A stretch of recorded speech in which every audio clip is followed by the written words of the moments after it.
Hello students, I'm Dr. Preeti Gupta, Associate Professor, Zoology Department. आज हम ecology और human future के बारे में पढ़ेंगे कि किस तरह से एनवायरनमेंट हमारे फ्यूचर पर असर डाल रहा है। ये कुछ फैक्टर्स हैं जो हमारे प्राकृतिक एनवायरनमेंट को अफेक्ट करते हैं, उस पर असर डालते हैं और काफ़ी एनवायरनमेंट को बदल दिया है इन निम्न कारकों ने। पहला है औद्योगिकरण यानी इंडस्ट्रियलाइजेशन, शहरीकरण यानी अर्बनाइजेशन, पॉपुलेशन एक्सप्लोजन और नेचुरल कैलामिटीज जैसे अर्थक्वेक, फ्लड्स एक्सेट्रा।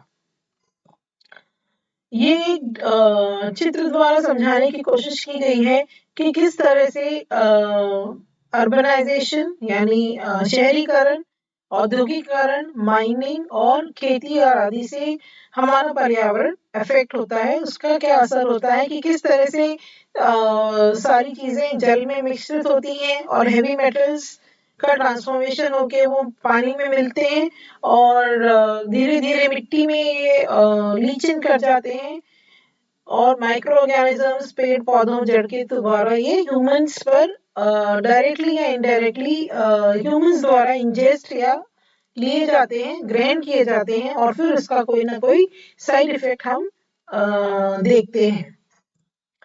सबसे पहले हम देख लेते हैं इंडस्ट्रियलाइजेशन। इंडस्ट्रियलाइजेशन या औद्योगिकीकरण क्या है?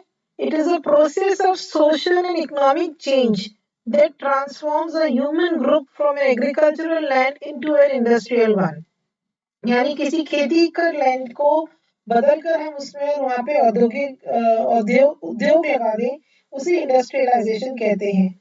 ये हमारा आज की आधुनिकीकरण का एक बहुत इंपॉर्टेंट हिस्सा रहा है, जहाँ पर इंडस्ट्रियलाइजेशन के कारण सोशल चेंज और इकोनॉमिक डेवलपमेंट हुआ है, टेक्नोलॉजिकल इनोवेशंस हुए हैं। Extensive organization of economy for the purpose of manufacturing is called as industrialization। क्या खास बातें होती हैं इंडस्ट्रियलाइजेशन की? That is characteristics of industrialization: the process in which society or country transforms itself from an agricultural society into one based on manufacturing of goods and services। यानी एक ऐसी society जो प्राइमरीली पहले खेती पर निर्भर करती थी, अब धीरे धीरे इंडस्ट्रीज के निर्माण होने के कारण सामान की और गुड्स के निर्माण कार्य में लग जाती है। Individual manual labor is often replaced by mechanized mass production and craftsmen are replaced by assembly lines। वही कि मानव जो श्रम है उसको मशीनों ने रिप्लेस कर दिया। Industrialization also includes use of technological innovation to solve problems as opposed to superstition or dependency upon conditions outside human control such as weather। Industrialisation का एक और पार्ट है कि टेक्नोलॉजी को यूज करते हैं सो दैट हमारी जो प्रॉब्लम्स हैं हम अदरवाइज प्राकृतिक आपदाओं पे या प्राकृतिक कंडीशंस पे निर्भर करती थी, उनको भी हमने सुलझा लिया इंडस्ट्रियलाइजेशन और टेक्नोलॉजी के उपयोग से। 1926 में कहा जाता है कि इंडस्ट्रियल रेवोल्यूशन आया, मतलब 1700 से शुरू हो गया था, 1700 सदी से 1700 ईस्वी से शुरू हुआ था इंडस्ट्रियल रेवोल्यूशन और धीरे धीरे 1800 से और 1926 तक तो डबल पहुंच गया था इंडस्ट्रियल रेवोल्यूशन या औद्योगिकरण।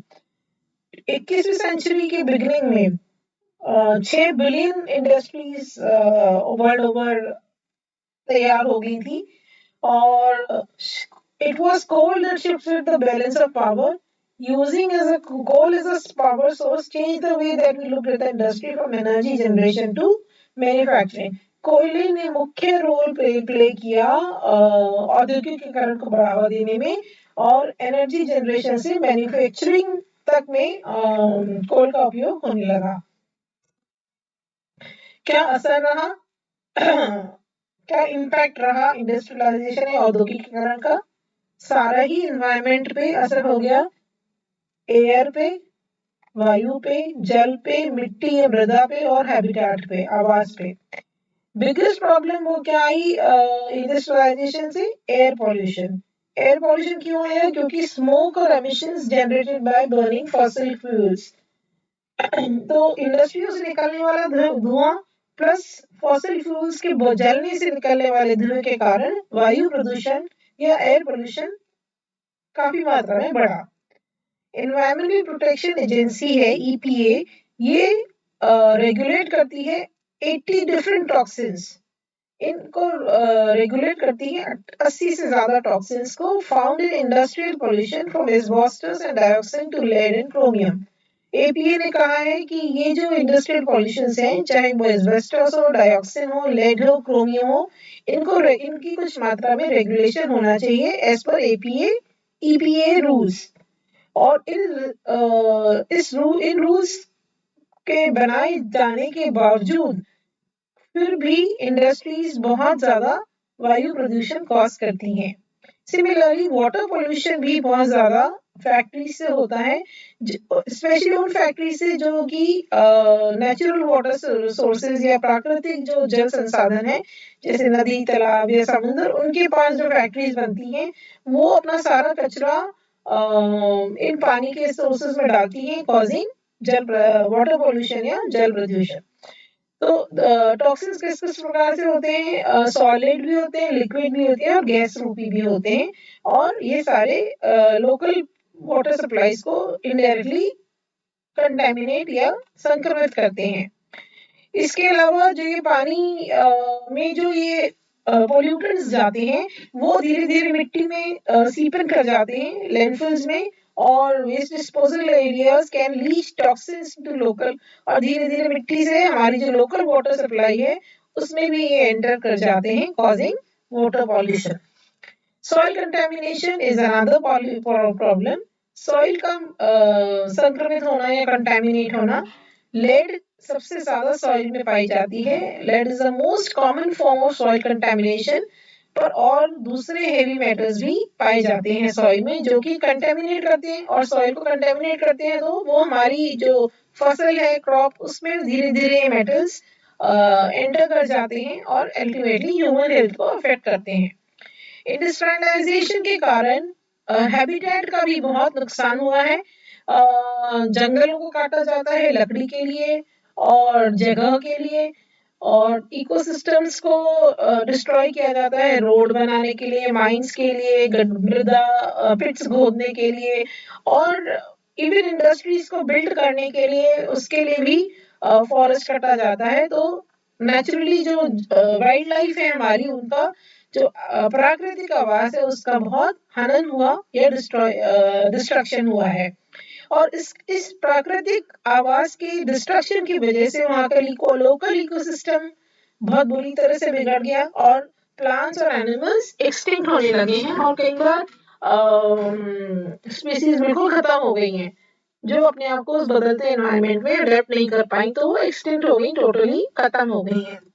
सॉल्यूशन क्या है? सॉल्यूशन ये है कि दो सॉल्यूशंस हो सकते हैं। एक तो ये कि फैक्ट्रीज और legislators can take measures to help reduce impact of industrial pollution. मतलब फैक्ट्रीज और लेजिस्लेटर्स को ऐसे तरीके अपनाने चाहिए कि इंडस्ट्रीज के द्वारा पॉल्यूशन कम से कम मात्रा में हो।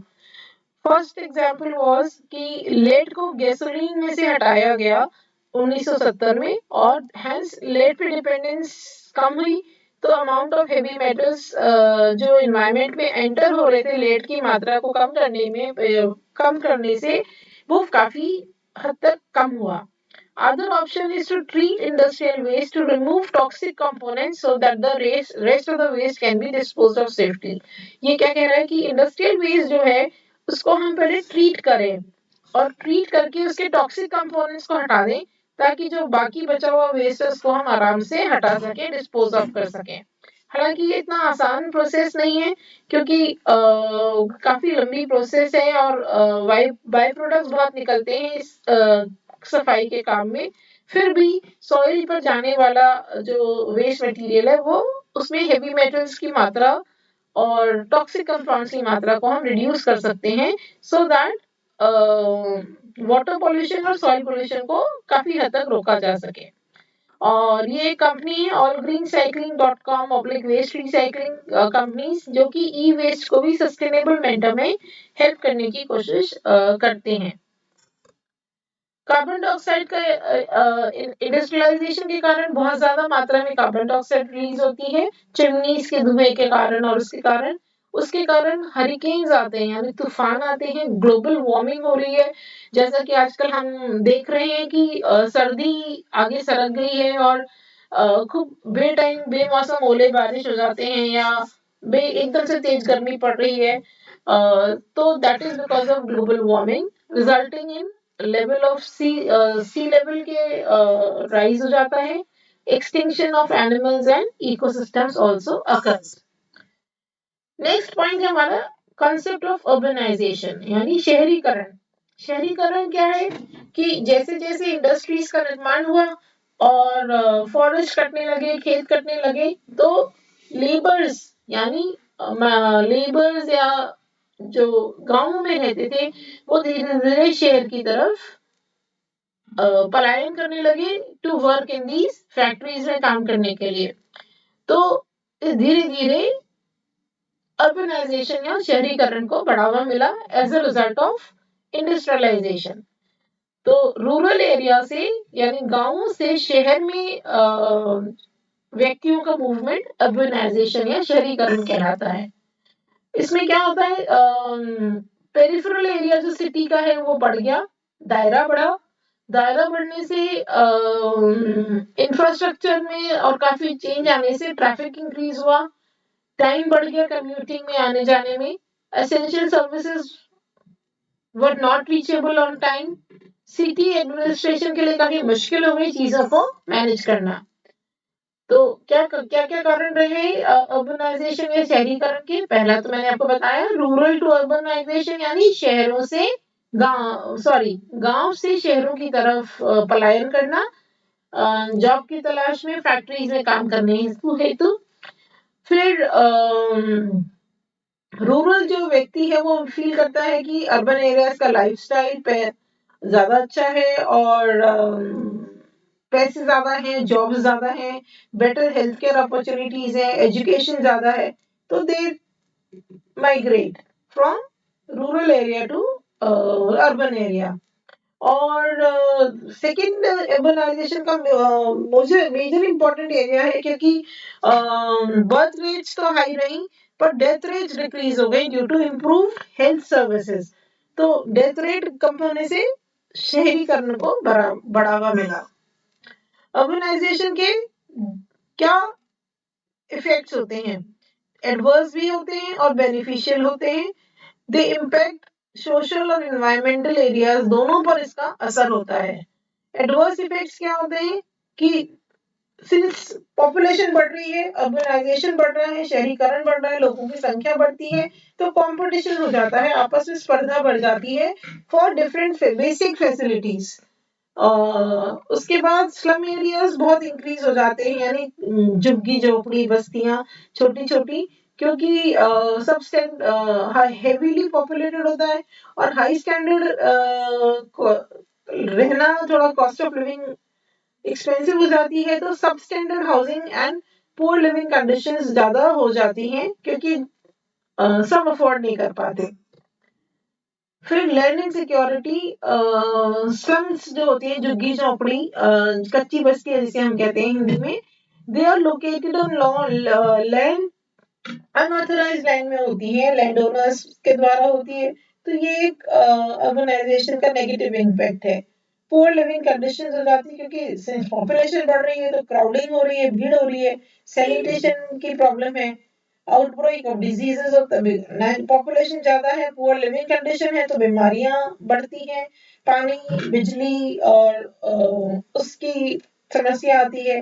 Again number of people increase हो गया तो कंपटीशन बढ़ जाता है, तो जॉब्स एंड एम्प्लॉयमेंट बढ़ जाता है, क्राइम बढ़ जाता है, पॉवर्टी या गरीबी बढ़ जाती है।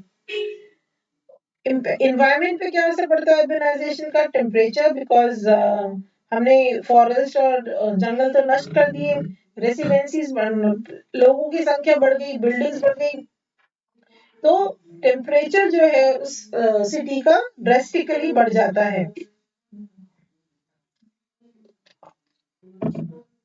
फिर वायु प्रदूषण होता है, फैक्ट्रीज, ऑटोमोबाइल्स, सबसे निकलने वाला हार्मफुल धुआं और गैस, फैक्ट्रीज, व्हीकल सब एयर पोल्यूशन कॉज करते हैं। सिमिलरली वाटर पोल्यूशन की वाटर साइकिल डिस्टर्ब हो जाती है due to sewage from factories and water bodies, water pollution.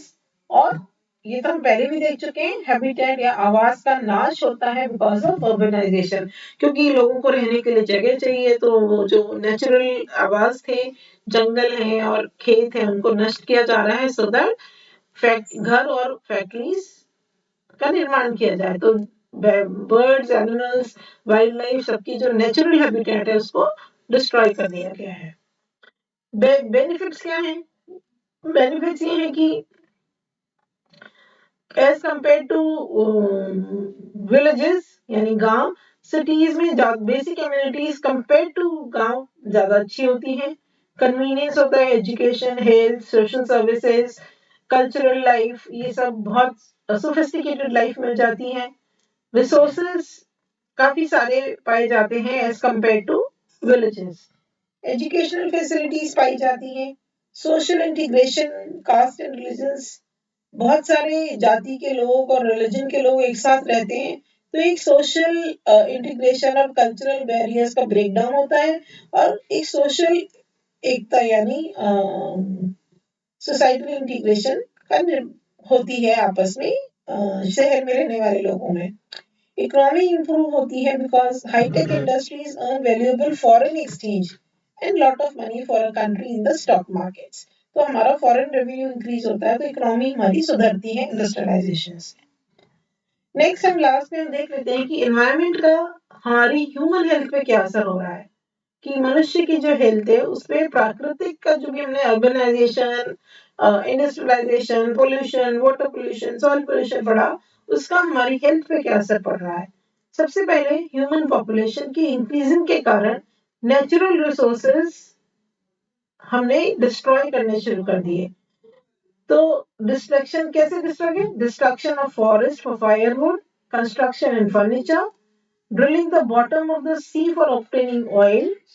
पहले हमने फायरवुड, कंस्ट्रक्शन एंड फर्नीचर के लिए कर दिया, ड्रिलिंग द बॉटम ऑयल और for transportation, converting forest into agricultural land for growing and increasing food, use of water at residence and industries, construction of dams for water storage, land pollution due to the establishment of textile and dyeing and bleaching industries. In the process of making life more comfortable, we degraded the environment. The environmental pollution is the effect of all human activities like urbanization, industrialization, and population density. The greatest population is the pollution is the population growth. तो ये सारे एक gist में ये बताते हैं कि हमने कैसे अपने नेचुरल रिसोर्सेज को डिस्ट्रॉय कर दिया है। एक तरफ तो हम मॉडर्नाइजेशन की तरफ बढ़ रहे हैं, प्रोडक्शन बढ़ा रहे हैं, इंडस्ट्रीज कर रहे हैं, डैम्स कंस्ट्रक्ट कर रहे हैं, पर उसी के साथ हम दूसरी तरफ अपने एनवायरनमेंट को भी डिग्रेड कर रहे हैं। ये अगेन वही पॉपुलेशन ग्रोथ का क्या क्या फर्क है और हमने किस तरह से अपने एनवायरनमेंट को डिग्रेड किया है। और as a result of all these degradation in the environment, हमने बहुत सारी डिजीजेस को न्योता दे दिया है, डिजीजेस हो रहे हैं। क्या क्या डिजीजेस हो रहे हैं? एपिडेमिक, एपिडेमिक से आज की तारीख में कोरोना पेंडेमिक है, which is one of the most important health hazard we can study.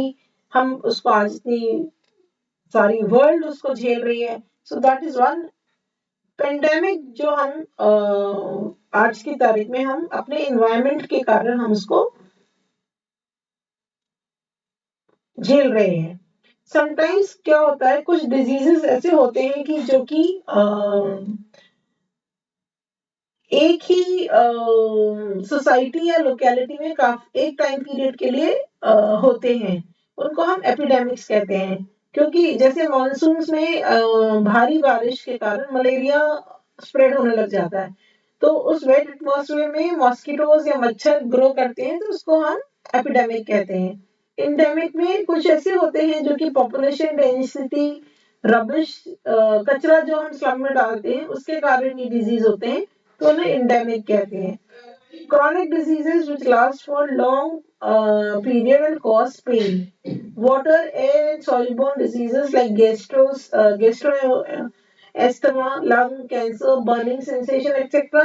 And communicable and non-communicable diseases. So इस तरह के इतने सारे हेल्थ डिजार्ड्स हैं जो एनवायरनमेंट को डिस्टर्ब करने के कारण होते हैं। Thank you.